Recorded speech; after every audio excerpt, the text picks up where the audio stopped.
You're listening to Skeptoid. I'm Brian Dunning from Skeptoid.com. The Boggy Creek Monster. It was 1971 in Fouke, Arkansas. Fouke is a small hamlet of under 1,000 people in the Boggy Creek area of southwestern Arkansas, tucked in just between Texas and Louisiana. It's in the middle of 1,000 miles of flat country. Dense, dark woods rippled with rivers and creeks that twist every which way before finally draining into the Louisiana swamps. It was on a hot summer night in May that two newlywed young couples, and a friend or two, were crashing in the house they'd just rented a few days before, after a long day of unpacking.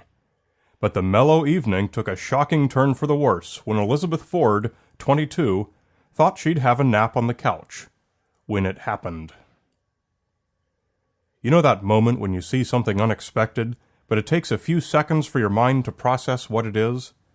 That was Elizabeth's experience, when she realized that what she was looking at was a huge furry hand with claws reaching through the open window and groping on the couch as if to find her. She screamed, and Fouke would be changed forever. Even as the two young couples made emergency move-out preparations, giving up on their new home after less than a week, reporter Jim Powell covered the incident for the Texarkana Gazette, calling it like it was a campy 80s slasher pick.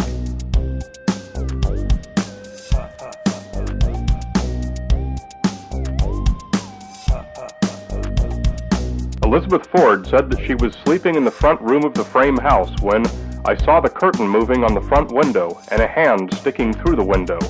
At first I thought it was a bear's paw, but it didn't look like that. It had heavy hair all over it, and it had claws. I could see its eyes. They looked like coals of fire, real red, she said. It didn't make any noise, except you could hear it breathing. Ford said they spotted the creature in back of the house with the aid of a flashlight. We shot several times at it then, and then called Ernest Walraven, constable of Fouke. He brought us another shotgun and a stronger light. We waited on the porch and then saw the thing closer to the house. We shot again and thought we saw it fall. Bobby, Charles, and myself started walking to where we saw it fall, he said. About that time, according to Dawn Ford, they heard the women in the house screaming, and Bobby went back. I was walking the rungs of a ladder to get up on the porch when the thing grabbed me. The creature was described by Ford as being about 7 feet tall and about 3 feet wide across the chest. At first I thought it was a bear, but it runs upright and moves real fast. It is covered with hair, he said. The episode triggered a rash of sightings that kept the Texarkana Gazette lively for months. And more significantly, it attracted the attention of filmmakers, who quickly shot the 1973 docudrama The Legend of Boggy Creek.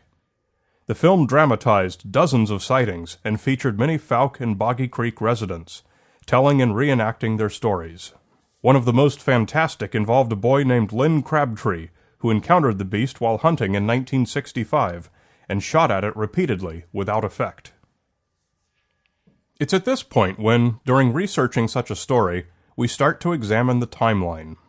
The Crabtree boys' experience was in 1965. The Ford family's fright and Powell's newspaper article were in 1971, and the movie came out in 1973.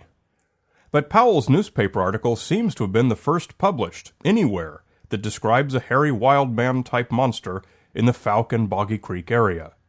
Plenty of articles followed, but young Crabtree's experience, and those of many other characters in the film, all happened in the 1960s. They just weren't reported.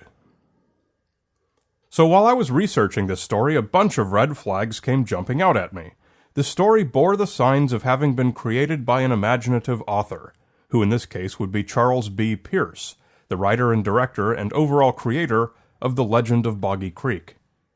Perhaps inspired by the newspaper article's sensationalism and notoriety, he may well have rushed to the scene and encouraged, exaggerated, and imagined all sorts of scenarios for which he would have found many happy Fouke residents to portray, eager at a chance on the silver screen. And to lend it a touch of realism, he could have even added the claim that the entire community was reluctant to have anything to do with the film, which is exactly what's been claimed. So a thorough review of the historical documentary evidence was in order. A very thorough, if not especially skeptical, book on the subject The Beast of Boggy Creek by Lyle Blackburn was published in 2012. Blackburn had already done this research, combing through every conceivable Arkansas newspaper archive looking for mentions of the Fouke monster. But although he collected stories and second- or third-hand reports going back at least through the 1960s, he uncovered not a single mention in print until Powell's 1971 report of the Ford incident. It was as if the stories had never existed at all, until the 1971 newspaper article either compelled people to remember long-lost incidents, or, perish the thought, to make them up. One such family was the Crabtrees, who, following the 1971 report, suddenly announced having had numerous experiences with the Fouke monster over the years. Smokey Crabtree, the father of Lynn who shot at the creature in 1965, eagerly offered his services as a backwater guide for Pierce during the filming of the movie. As a result, Lynn's story became an important point in the movie, as did Smokey's other son, Travis, who also got some big scenes and even had a song about him in the film. Hey, Travis Crabtree, wait a minute for me. Let's go back in the bottom, back where the fish are biting, where all the world's inviting, and nobody sees the flowers bloom but me.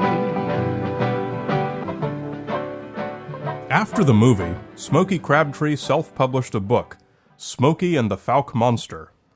Smokey himself never claimed to have seen the creature, but he spoke of how its many encounters with the Crabtree clan had shaped his life. Smokey wrote of Fred Crabtree and James Crabtree, both of whom had experiences similar to Lynn's, but had never taken a shot. In fact, if it wasn't for the material provided by Smokey to Pierce, the Legend of Boggy Creek would have been scarcely longer than a TV commercial.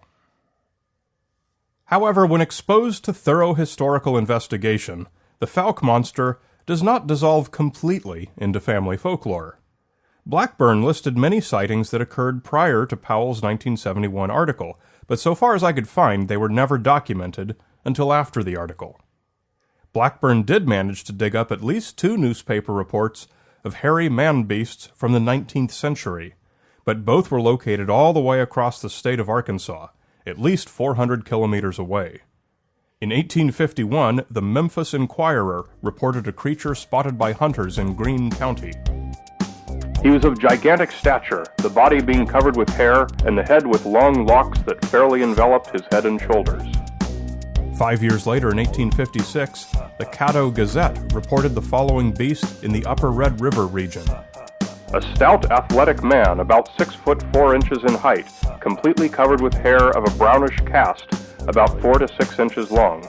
He was well muscled and ran up the bank with the fleetness of a deer. In an instant he dragged the hunter to the ground and tore him in a most dreadful manner, scratching out one of his eyes and injuring the other so much that his comrades despair of the recovery of his sight, and biting large pieces out of his shoulder and various parts of his body. The wild man then stole the hapless victim's horse and rode away on it. The only physical evidence of the Fouke monster has been in the form of footprint casts. In the scientific method, we tend to assign footprint casts only a limited amount of value in terms of quality of evidence.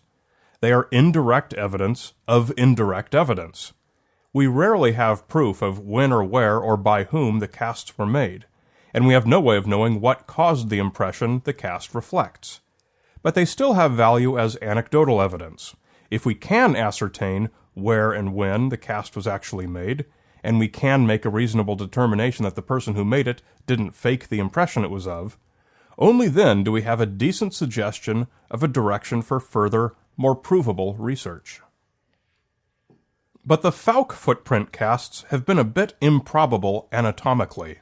First of all, the published examples are highly diverse, too diverse, in fact, to represent a single species of animal. Thus, the most likely explanation is that many of them are fakes. The first footprints that were photographed and published in the Texarkana Gazette in 1971, weeks after the Ford's experience, were long and thin, 13.5 inches long and only 4.5 inches wide at the widest, significantly longer and thinner than most human feet. This would be a solution for supporting weight that's unprecedented in the animal kingdom. Heavier animals tend to have wider feet to distribute the load and maintain stability. The toes were also unprecedented. The end of the foot terminated in 3 identical, long, thin toes, each 2 inches long and protruding straight from the end of the foot, not splayed outward. No primates have only 3 toes, or toes that are all identical. Casts made in the subsequent years, however, have become more and more realistic, looking like gorilla or orangutan footprints. They're shorter, wider, have a thumb-like big toe sticking out to the side, and 4 regular toes of various sizes. The history of Fouke monster footprints seems consistent with what hoaxers might produce if they began with little anatomical knowledge and became progressively more accurate.